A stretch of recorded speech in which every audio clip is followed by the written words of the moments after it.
on the eve of the United Nations Climate Change Conference in Bali, Indonesia, of course, everyone is very concerned about whether this particular conference is going to achieve anything, because many people are getting quite frustrated at the fact all politicians are talking a great game when it comes to climate change, and we're actually doing nothing about it. Especially Canada, we seem to be rolling backwards. And you know what? It was just a week ago that our Prime Minister was saying, hey, don't blame me, blame other guys like China and Australia. Well, guess what happened? They had an election, they elected a new Prime Minister. The very first act that he did was to sign on the Kyoto Agreement. Does this bode well for Canada? I don't know. Let's ask an expert.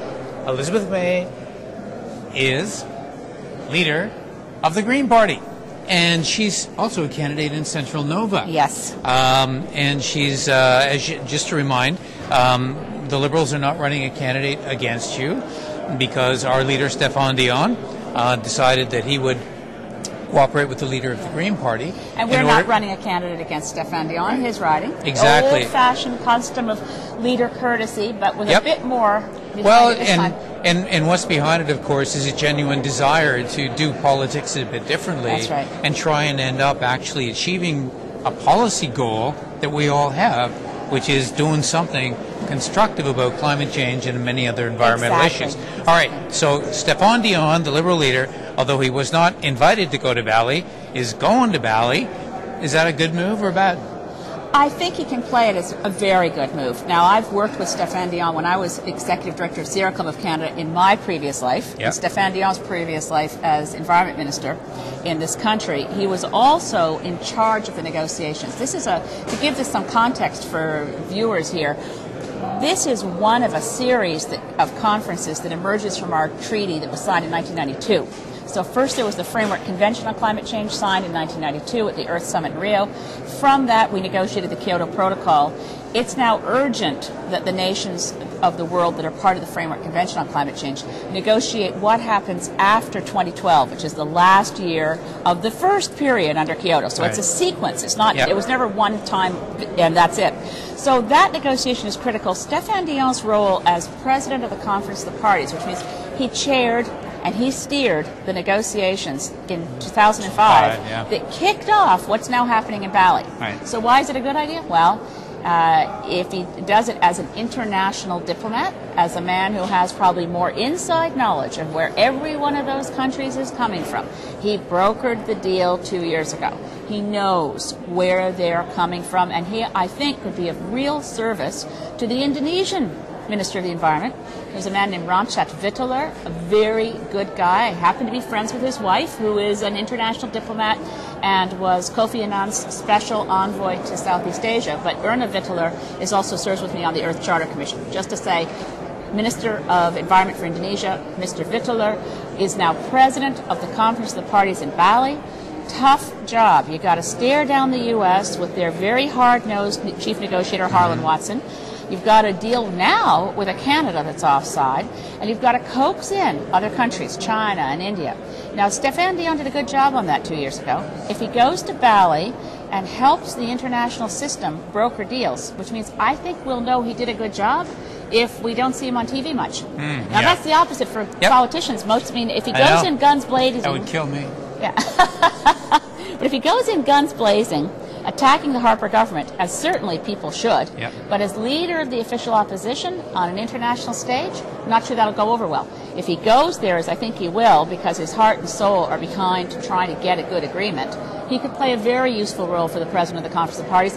And the fact that he's not on the Canadian delegation is just an embarrassment to the Harper government. It's appalling that for the first time in the history of this country's international negotiating teams that they have refused to place on the delegation to opposition MPs. Yeah, I know. It's quite amazing. Well, listen, as I said in my introduction now, is Canada quite offside? Are we now starting to become more isolated, looking like, you know, the United Nations or the United States does now, that we're definitely part of the problem? We are seen to be obstructionist. We are seen right now to be in league with George Bush.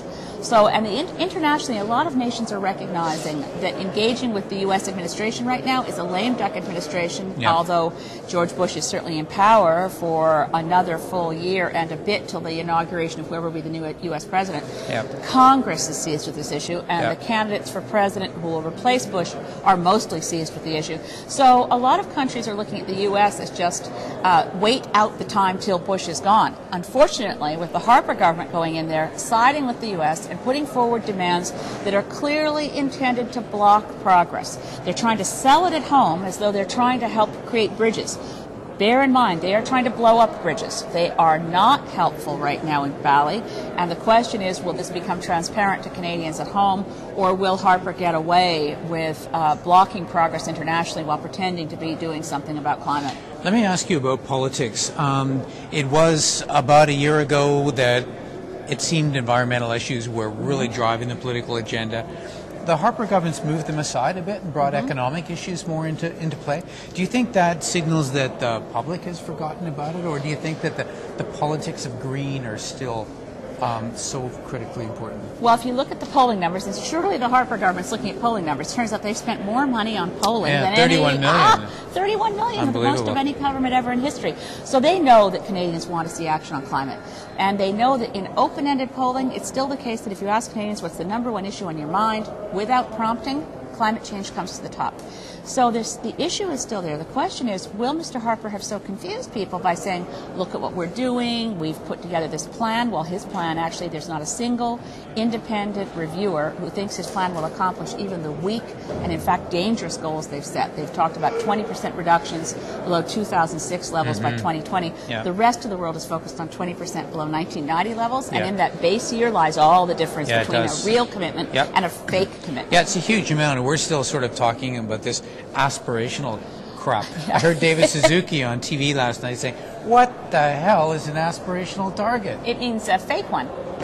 Yeah, I guess. Not a target. It's like intensity targets, not targets. Real targets are hard caps against deadlines that you actually can measure, and you actually get there or you don't. And in Canada's case, even if we can't get to our Kyoto target now by 2012, which I don't think we can, we've got to go as close to it as we possibly can, because we're going to be penalized by the world if we don't, and we let down our children and future generations if we don't try. Let me ask you about Central Nova. You have a formidable opponent, Peter MacKay, the defense minister. He's in a little bit of family turmoil at the moment with his father, Elmer, and of course Mr. Schreiber down the hall right now as we're talking. But what's your sense on the ground in Central Nova? Do you have a chance, Elizabeth? I have a very good chance, actually. I've been living in New Glasgow. I bought a house there in the spring. It's beautiful. I love my house, and I love the area, and it's right, it's my old stomping grounds because I'm from Nova Scotia. So it's a very good choice that way. And frankly, it's not so much the Schreiber stuff that's going to stick to Peter. I think, myself included, I have a hard time imagining that Peter had any real dealings. I mean, Karl-Heinz Schreiber, yes, did get him a job when he just finished law school. He worked for Thyssen and Company in Germany. But leave all that aside. The bottom line for people in my riding is we just lost the plant that made rail cars. If we had an investment in rail in this country the way we want to do, we wouldn't have lost those jobs. We're losing jobs in the area. Peter's been the MP for 10 years. The sort of the largesse that people expect to fall from the sky if you have a powerful cabinet minister in a government has not happened. And that's because Stephen Harper just doesn't really get Atlantic Canada, isn't sympathetic to the needs of Atlantic Canada, and that was never clearer than in the budget that broke the commitment of the Atlantic Accord. Absolutely. And as long as the Harper people, I mean, it's a gift to me that Stephen Harper is essentially carries a grudge and is, as Don Martin said, a control freak with a mean streak. If he had had the sense, which I shouldn't give him free advice, but if he'd had the sense to welcome Bill Casey back into caucus, my chances wouldn't be so good. But with Bill Casey, whom everybody admires, in the riding next door to me, with his entire Conservative executive having been fired, and they've put in place a secret executive to pick a secret candidate who'll run against Bill Casey as a Conservative. There are a lot of Conservatives who are going to work hard to elect Bill Casey as an independent, and there are more Conservatives coming onto my team all the time to work to help the Green Party elect its first MP in Central Nova, and of course I've got a lot of support from NDPers, and of course a lot of support from Liberals. Yep, me too. In fact, Elizabeth, half of my own riding executive in Halton used to be Conservatives. So, there is a big migration going on now. A lot of people view Mr.